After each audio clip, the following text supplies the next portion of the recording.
Chết đó, chết đó. Chết là lúc ơi. Chết ra bố mẹ, chết à. Chết nè. Chết ạ. Ngon. Anh đã nghe ơi. Đã mà nè.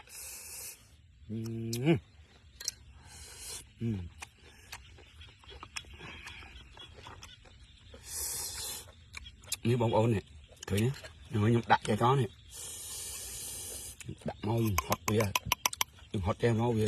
Anh ấy bia mình này tha bia dương ăn thật lạ ăn ấy chẳng á. Đặt tới mẹ là này hơi dục nắng hay sới là bạch bay.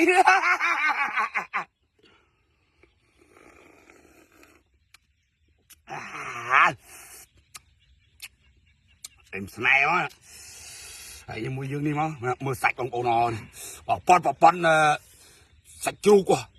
Ôi. Đấy đấy. Muốn nhưng hốt nhưng lật về thân. Chết à.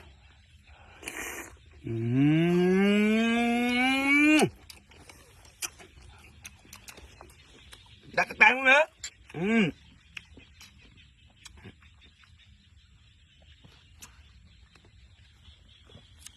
Em thế này. Sạch. Người lên bắt nào ấy. Muốn chấm nhá.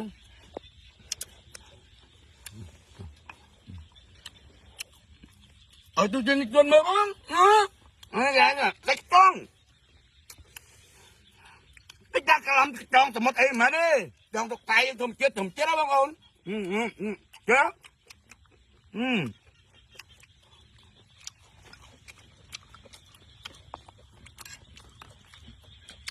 Những thứ cái tất bia nó không có tròn á, nó bèo về lại giật mũi cầm rách tiếp bông ôn á. Được chưa? Được đã cái đường ấy trong đấy, đã nha. Đã tất cái đường ấy vào về đi, ao về tất nó không tròn về lại này cầm rách. Bây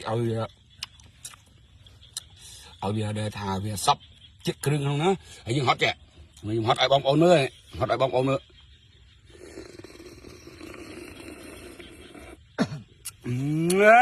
Chết nè.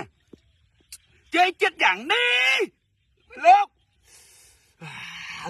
này thằng máu này nè ai dừng nước chơi máu này ngon đạt được dừng bánh đạt ở với nhà nó bạn đang thảo biệt chết bạn à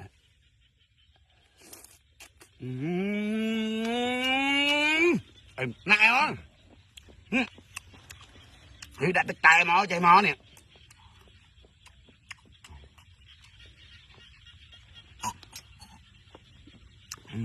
nương chặt cái tay nó